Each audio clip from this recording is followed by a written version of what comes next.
그로부터 약 12년 전 2005년도 3월 11일 미국 조지아주 아틀란타 법정에서 끔찍한 살인사건이 있었습니다.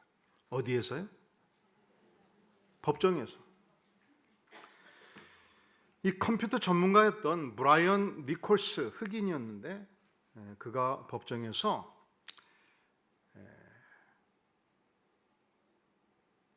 인권을 위해서 변론하는 동안에는 형사 피의자도 수갑을 풀어주게 돼 있어요.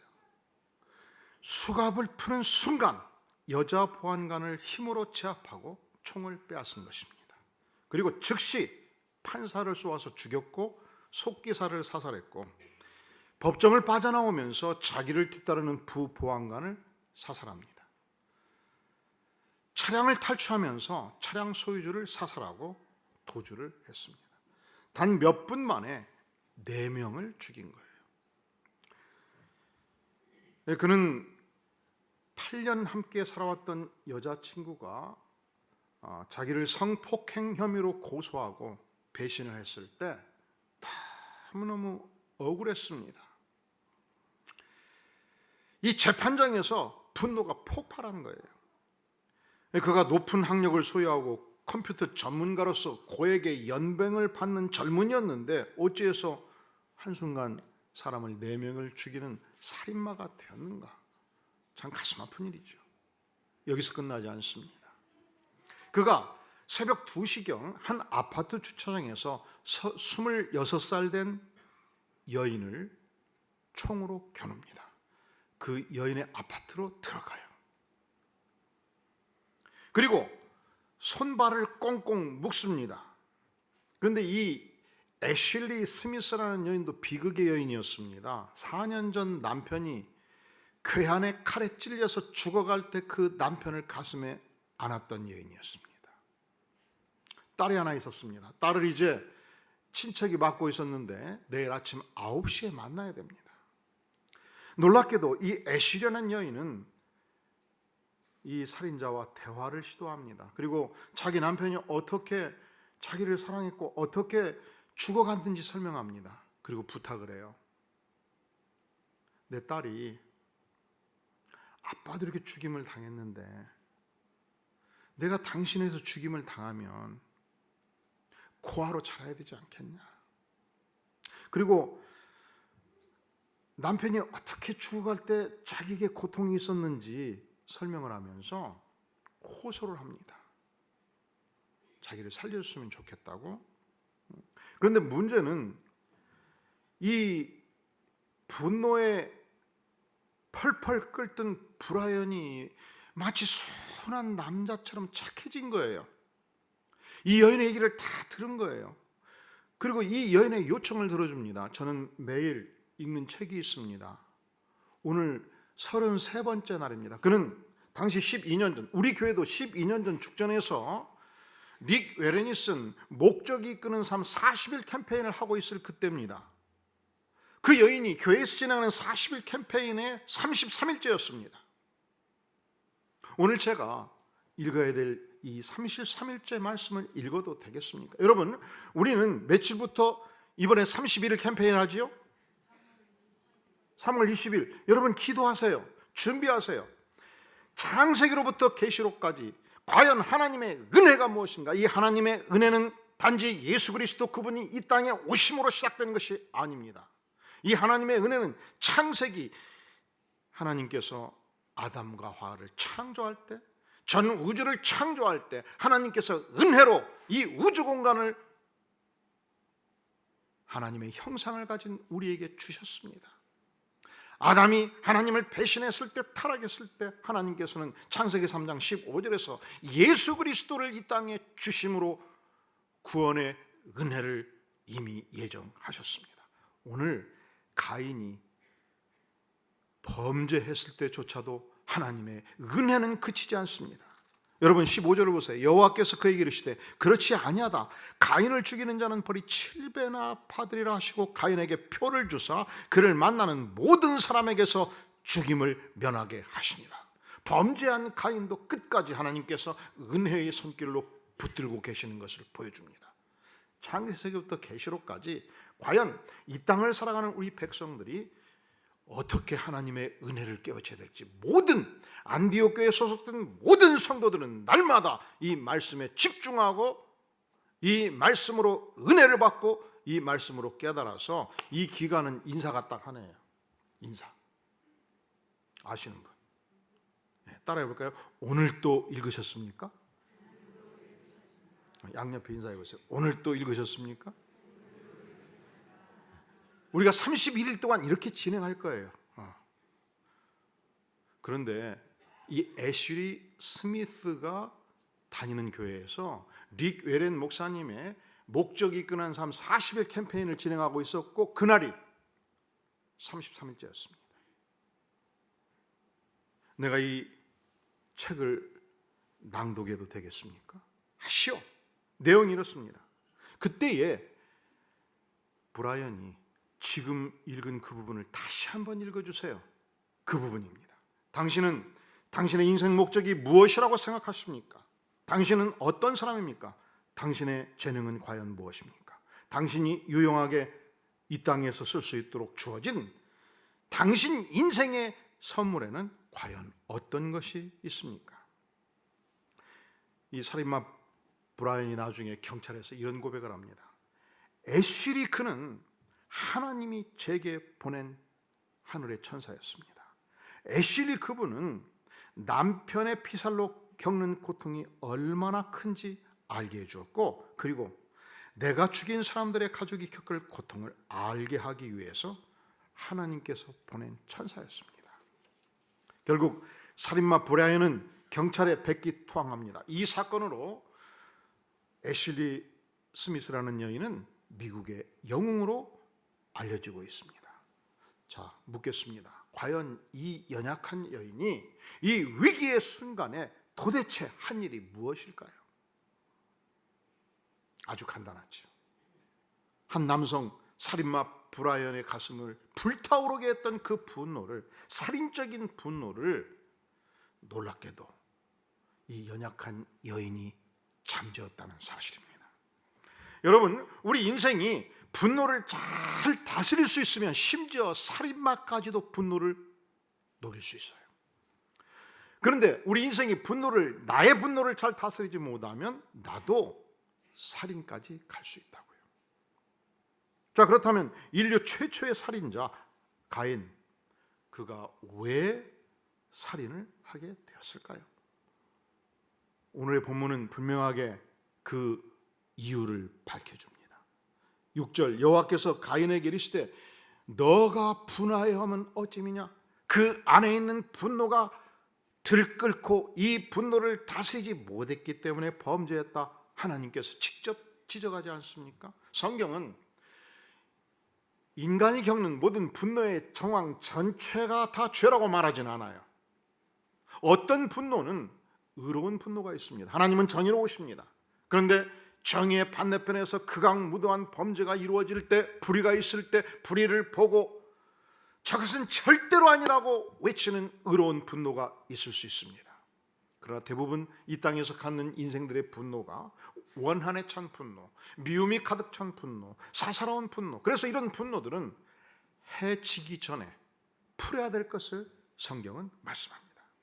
잠언 16장 32절은 말씀하기를 노하기를 더디하는 자는 용사보다 낫고 자기 마음을 다스리는 자는 성을 빼앗는 것보다 나으니라 말씀합니다. 내 한 마음 다스리는 것이요, 한양성을 빼앗는 것보다 더 중하다고 성경은 말씀합니다. 야고보서 1장 20절에서 사람의 성내는 것이 하나님의 의를 이루지 못함이니라 말씀합니다. 그러니까 인간의 비생산적인 이 분노는 결과가 비참할 수 있어요. 그동안 너무도 아름답게 갖고 왔던 좋은 인간관계를 순식간에 찢어버릴 수가 있습니다. 자, 가인이 분노했을 때 어떤 현상이 있었을까요? 5절에 보니까요, 가인과 그 재물을 하나님이 받지 아니하셨을 때 가인이 몹시 어떠했다고요? 분했습니다. 그리고 안색이 변했습니다. 이것이 뭘 말할까요?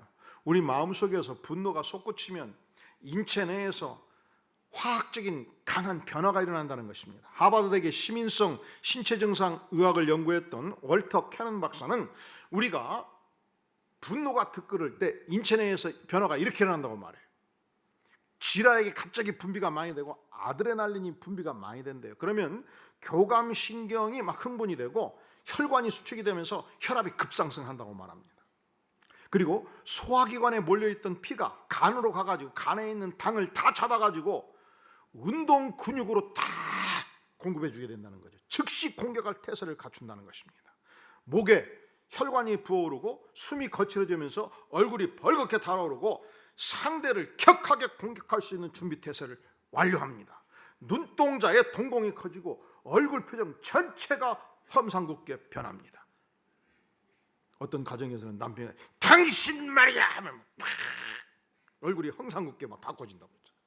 여러분, 그래서 여러분의 사랑하는 자녀가 큰 실수를 할 때 절대로 해서는 안 된다고 얘기했는데 저질러 버릴 때, 그래서 내가 감당할 수 없는 격정적 분노가 일어날 때 이게 굉장히 위험한 순간이에요. 왜냐하면 그때 만약에 손으로 가격하면 평소에 10배, 100배의 힘이 가격이 갈 수 있어요.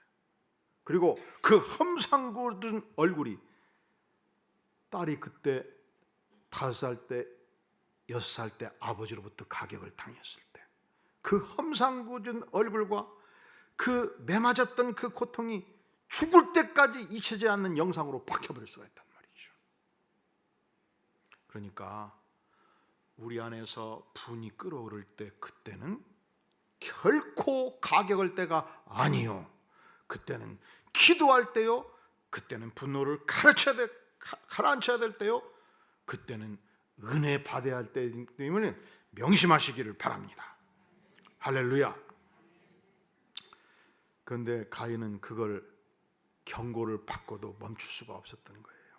자, 8절을 주목해 보세요. 가인이 그의 아우 아벨에게 말하고 그들이 들에 있을 때 가인이 그 아우 아벨을 어떻게 쳐 죽이니라. 우리가 분노가 충천할 때 내가 참 위험한 인물이구나. 따라해 볼래요? 내가 참 위험한 인물이구나. 그렇게 생각하셔야 돼요. 우리가 분노가 치밀면 우리는 이렇게 생각합니다. 너가 이 잘못을 했기 때문에 내가 분노한다. 내 생각은 항상 옳다. 나는 정당하다. 아니지요. 우리가 10년 전 그렇게 분노하고 그렇게 내가 옳았다고 생각했던 것을 다 반추해 보면 어떤 부분 옳은 부분도 있고 어떤 부분 내가 잘못된 부분도 있고 그러지 않습니까? 그리고 성경은 우리가 분노 충천한 상태, 그 상태와 살인의 결과에 대해서 큰 차이를 두질 않아요. 이것이 인간 세상과 완전히 다른 부분입니다. 우리 인간 세상은 살인의 결과를 중시합니다. 마음속에서 어떤 생각을 하든지 그것은 아무런 영향을 쉽게 미치지 않습니다. 살인이라는 결과만 없으면. 하지만 우리 예수님이 보는 시선은 완전히 다릅니다. 마태복음 5장 21절에서 말씀하기를 옛사람에게 말한 바 살인하지 말라, 누구든지 살인하면 심판을 받게 되리라 하였다는 것을 너희가 들었으나 무엇을 말할까요? 과거의 구약의 율법에서는 살인하지 말라 했고 살인을 하면 반드시 심판을 받게 되리라, 그것이 구약의 율법이었으나 그러나 이제 나는 예수님은 너희에게 이르노니 형제에게 노하는 자마다 심판을 받게 되고 분노하는 것 자체가 심판이고 형제를 대하여 나가라 하는 자, 미련한 놈이라 하는 자는 지옥불에 들어가게 되리라. 아직 살인이라는 결과가 이루어지지 않았다 할지라도 증오심으로 분노로 불타오르는 이것 자체가 이미 지옥불에 해당되는 죄가라고 주께서 말씀하시는 것입니다. 그리스 북부 지역에서 마케도냐 지역에서 왕권을 수립하고 그리고 10년 만에 터키 지역, 팔레스타인 지역, 애굽 지역, 그리고 동부로 가서 심지어 파키스탄, 인도까지 점령했던 유명한 알렉산더 대제를 기억하시죠? 이 알렉산더가 어린 시절 친했던 친구가 있었습니다. 크레토스라는 친구였습니다. 아주 유능한 친구였어요. 그래서 그가 클레토스를 장수로 발탁합니다. 그는 지략이 뛰어났습니다. 용맹했습니다. 어느 날 한 지역의 전투가 끝나고 술 파티가 열렸습니다. 문제는 이 크레토스 장수가 어린 시절 너나 할 때 이 알렉산더 대제가 실수했던 한 사건으로 놀렸습니다. 알렉산더가 누굽니까? 천하의 황제 아닙니까? 분노가 끓었습니다. 술김에 옆에 있던 창을 잡아 던진 것입니다. 아침에 일어났습니다. 술이 깨었습니다. 그렇게 아끼고 사랑했던 친구요 장수인 클레토스가 싸늘한 시신으로 발견이 된 것입니다. 분노는요, 내 인생을 삼켜버릴 뿐만 아니라 나의 사랑하는 친구의 인생도 삼킨다는 사실입니다. 그가 그 거대한 제국을 이룩했다 할지라도 결국은 나이 33세 세상을 뜹니다. 여러분, 오래 살고 싶습니까? 건강하게 살고 싶습니까? 승승장구하고 싶은가요? 분노를 잘 다스리는 축복의 인생이 되시기를 주의 이름으로 축원합니다. 이미 잘 그렇게 사신다고요? 할렐루야, 아멘. 자, 분노에서 살인한 결과 어떻게 됐을까요? 첫째로 가인은요, 인류 최초의 살인자라는 레떼르를 그 평생 안고 살았고, 그리고 인류 역사가 존속한 이 오명은 씻기지 않을 것입니다. 얼마나 불행한 인물이고 최악의 인물입니까? 심지어 예수를 믿든지 안 믿든지 가인 하면 인류 최초의 살인자라고 알고 있어요. 유명한 소설 중에 그런 소설도 있죠. 가인의 후예. 얼마나 불행한 인물입니까? 두 번째, 가인은요, 한때 자신이 가장 사랑했던 소중한 동생을 상실하게 된 것입니다. 뿐만 아니라 자기 어머니 아버지를 향해서 아담과 하와의 입장에서 보면 끔찍이도 사랑했던 나의 사랑하는 아들 아벨을 더 이상 지상에서 만날 수가 없게 된 것입니다. 이 집안 안에 구멍이 빵 뚫렸습니다. 얼마나 슬프고 가슴 아픈 일입니까? 아니, 아벨을 사랑했던 주변의 모든 사람들을 향해서 씻을 수 없는 상처를 남기게 된 것입니다. 여기서 그치지 않죠. 성경은 죄가 있는 곳에 반드시 벌이 있다고 말씀합니다. 왜냐하면 우리가 믿는 하나님은 정의로우신 하나님이시기 때문에 그 하나님의 정의가 쓰기 위해서 이 죄가에 대해서는 반드시 벌이 있다고 성경은 말씀합니다. 11절, 땅이 그 입을 벌려 너의 손으로부터 내 아우의 피를 받았은즉 너가 땅에서 저주를 받으리니. 그는 이 땅에서 저주받은 인생이 되었습니다. 12절, 너가 밭을 갈아도 땅이 다시는 그 효력을 내게 주지 아니할 것이요 더 이상 지상에서 아무리 밭을 열심히 갈아도 효력을 낼 수 없는 인생이 되었습니다. 너는 땅에서 피하며 유리하는 자가 되었습니다. 13절, 가인이 여호와께 아뢰되 내 죄벌이 지기가 너무 무거우니이다. 그는 무거운 죄벌의 짐을 지고 지상에서 사는 참으로 비참한 인생이 되고 만 것입니다. 14절, 주께서 오늘 이 지면에서 나를 쫓아내시온즉 내가 주의 낯을 배웁지 못하리니 내가 땅에서 피하며 유리하는 자가 될지라. 무릇 나를 만나는 자마다 나를 죽이겠나이다. 얼굴을 들고 살 수 없는, 어디에서 나를 죽이는 화살이 날아올 줄 모르는 이 죽음의 의식 속에서 살아가야 되는 비참한 인생이 된 것입니다. 여기서 그치지 않습니다.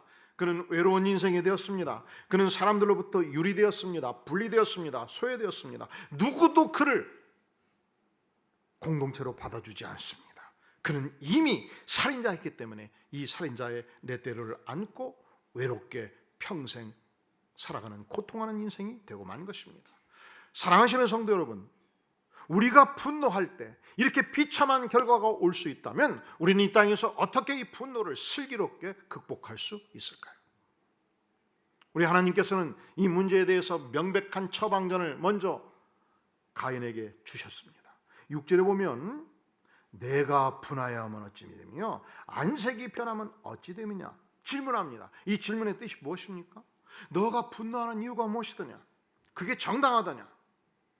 너가 진실로 나 하나님을 향하여 지극정성으로 제사를 드렸다면 내가 너의 제사를 받지 않을 이유가 무엇이더냐? 이것은 아벨의 중심을, 가인의 중심을 향해서 전능자 하나님 앞에서 회개할 것을 촉구하는 말씀이었습니다. 너가 왜 동생 아벨을 질투하느냐? 회개하고 돌이켜서 동생의 선한 마음을 이해하고 동생이 전심으로 하나님께 제사 드리는 태도를 배워야 될 것이 아니냐? 하나님께서 그의 중심을 향한 회개의 촉구를 말씀하신 것입니다. 여러분, 하나님께서 우리 중심 안에 들어오셔서 회개할 것을 촉구할 때 우리가 할 수 있는 일은 무엇일까요? 이 말씀 앞에 납죽 엎드리는 것입니다. 이 말씀 앞에 죄를 고백하는 것입니다. 이 말씀 앞에서 십자가의 보혈로 용서해 주실 것을 구하고 죄사함의 은혜를 덧입는 것입니다. 우리가 분노할 때 사실은 우리 자신을 분노의 감옥에 집어넣는 거예요. 우리가 질투할 때 사실은 우리가 이 질투라는 쇠사슬에 온몸을 묶어버리는 것입니다. 우리가 증오심에 사로잡혀 있다면 우리는 우리 스스로 이 증오심의 동아줄로 온몸을 묶어버리는 거예요. 구상 시인을 아십니까? 그분이 우음이장이라는 시를 썼어요. 우연히 읊은 시 이장 이런 뜻이죠. 이렇게 노래합니다. 나는 내가 지은 감옥 속에 갇혀 있다. 너는 너가 만든 쇠사슬에 매여 있다. 그는 그가 엮은 동아줄에 묶여 있다. 우리는 저마다 스스로의 굴레에서 벗어났을 때 그제서 세상이 바로 보이고 삶의 보람도 기쁨도 맛본다. 앉은 자리가 꽃자리니라. 너가 시방 가시방석처럼 여기는 너의 앉은 그 자리가 바로 꽃자리니라. 이 시를 이렇게 해석할 수 있어요. 우리가 분노 충천할 때 나는 내가 집은 분노의 감옥 속에 갇혀 있다. 너가 질투 충만할 때 너가 맞는 질투의 쇠설에 매여 있다. 그가 증오심에 사로잡혀 있을 때 그가 엮은 증오의 동아줄에 묶여 있다. 우리는 모두 스스로 이 감옥으로부터 벗어날 능력이 없다. 그런데 성령의 능력을 덧입고 하나님의 은혜를 덧입고 다시 일었을 때 내가 앉아있는 이 감옥이, 나를 묶고 있는 쇠사슬의 현장이, 나를 엮고 있는 동아줄의 현장이 더 이상 가시방석이 아니고 바로 내가 있는 이 현장이 꽃자리가 된다. 내가 볼 때는 해석도 참 좋은 것 같아요. 여러분, 영화 아마데우스를 보셨나요? 주인공이 안토니오 살리에리라는 인물이 등장하죠. 그는 그 시대 유명한 궁정음악가였습니다. 그 분야에서 탁월한 실력을 인정받은 음악가였습니다. 탁월한 피아노 연주자였고 작곡가였습니다. 그런데 어느 날 나타나지 않아야 될 천재 음악가가 나타난 거예요. 짜잔하고. 그의 이름이 유명한 모차르트였습니다. 어느 날 모차르트가 연주장에서 한 음악을 듣습니다. 이 음악은 살리에리가 심혈을 기울여서 만든 작곡한 곡이었는데 순식간에 이 곡이 끝났을 때 문제가 있는 부분, 부족한 부분을 완벽하게 재작곡을 해서 현장에서 다시 연주합니다. 완벽한 탁월한 작품을 연주해낸 거예요. 문제는 이때부터 살리에리의 인생이 흔들리기 시작합니다. 모차르트만 만나면 가슴속에서 말할 수 없는 질투가 부글부글 끓어오르고 있었습니다. 이 질투에 시달려서 죽을 지경이었습니다. 자신의 역량이 제한되고 있었습니다. 질투의 포로가 되었습니다. 그는 이 분노 속에서 서서히 죽어가고 망하는 인생이 되고 만 것입니다. 영어로 이 질투라는 단어가 jealous라는 단어인데, 이 젤이라는 단어가 강력한 열정이에요. 여러분, 질투하는 분 보세요. 분노에 들끓는 분 보세요. 강력한 열정이 솟구치죠. 이것이 파괴적인 열정이라는 것이죠. 그런 거로 우리가 이 질투라는 감정, 분노라는 감정이 내 온몸을 휘감싸 안을 때 우리가 할 수 있는 일은 무엇입니까? 예수님의 십자가 앞에 나가는 것입니다. 예수님께서 십자가를 지시고 내 인생의 모든 죄를 안고 골고다 언덕을 걸으시며 예수님께서 온몸의 채찍을 맞으시며 물과 피를 흘리시며 내 인생을 용서해 주신 그 은혜의 현장으로 들어가는 것입니다. 주님, 십자가를 지신 주님께서 나의 모든 죄를 녹여주시옵소서, 성령의 기름 부음을 주시옵소서, 성령의 충만과 세례를 부어주시옵소서. 그때 나를 휘감싸는 모든 죄악들이, 정욕이, 분노가 녹아져 내립니다. 이것을 성경은 회개라고 말씀하는 거예요. 내 안에 분노가 끓어오를 때 어찌할꼬, 우리 주님께서 두 번째 처방전을 주십니다. 7절 하반절에 보면 죄가 너를 원하나 너는 죄를 어떻게 할지니라. 어떻게 할지니라. 죄가 너를 원하나 너는 죄를 다스릴지니라. 죄의 욕망이, 죄의 소원이 너를 원하나 너는 다스릴지니라. 우리가 성령을 쫓아 행할 때, 우리 안에 하나님의 말씀의 능력이 임할 때 죄를 다스릴 수 있는 능력을 또한 보유하게 되는 것입니다. 시편 119편 11절은 말씀하기를 내가 주께 범죄치 아니하려 하여 주의 말씀을 내 마음에 두었나이다 고백합니다. 하나님의 말씀이 날마다 내 인생을 다스릴 때 나는 하나님의 나라에서 우뚝 서게 되는 것입니다. 세 번째, 하나님께서는 이 분노로 충천한 가인을 향해서 말씀하십니다. 7절, 내가 선을 행하면 어찌 낯을 들지 못하겠느냐.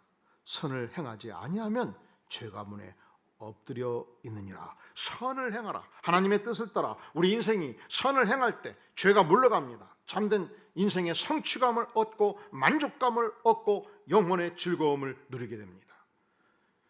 우리가 하나님의 뜻을 따라 열심히 선을 행할 때, 하나님의 나라의 역군으로 사역을 할 때 여호와의 기쁨을 누리게 되는 것이죠. 모든 분노와 시기와 질투를 이기는, 죄를 이기는 능력을 얻게 되는 것입니다. 이것이 우리 그리스도인들의 행동 강령이에요. 주께서 회개라 할 때 엎드리는 것입니다. 죄를 다스리라 명할 때 죄를 다스리는 것입니다. 선을 행하라 말씀하실 때, 주님, 오늘 제가 있는 이 자리에서 어떤 선을 행하면 좋겠습니까? 말씀에 순종하는 것입니다. 사랑하는 성도 여러분, 혹여 여러분 중에 아직도 마음에 어떤 가인의 분노, 증오심, 원한 맺힌 미움을 가진 분이 있나요? 분노는 우리의 마음과 육체를 대단히 소진시킵니다. 잠언 27장 4절은 말씀합니다. 분은 잔인하고 노는 창수와 같거니와 투기 앞에야 누가 서리요. 분노와 투기가 있는 인생이 하나님 앞에 결코 바로 설 수 없다는 것입니다. 오늘 우리 하나님께서는 우리가 분노할 때 반드시 해결할 수 있는 위대한 대책을 분명하게 말씀해 주고 있습니다. 우리 다 함께 창세기 4장 6절 7절 한 목소리로 봉독해 보겠습니다. 시작. 여호와께서 가인에게 이르시되 내가 분하여 함은 어찌 됨이며 안색이 변함은 어찌 됨이냐. 내가 선을 행하면 어찌 낯을 들지 못하겠느냐. 선을 행하지 아니하면 죄가 문에 엎드려 있느니라. 죄가 너를 원하나 너는 죄를 다스릴지니라. 아멘. 기도하시겠습니다. 영광의 주님, 이 죄 많은 세상에서 우리의 영혼을 덮치는 분노가, 증오가, 그리고 아픔이 우리에게 있습니다. 이 시간 성령께서 우리 마음을 다스려 주시옵소서. 새롭게 해 주시옵소서. 하나님의 선을 행하는 위대한 인생 되기를 구하오니 성령 하나님 임재하시며 역사하시며 긍휼을 베풀어 주시옵소서. 예수님의 이름으로 간절히 기도하옵나이다. 아멘.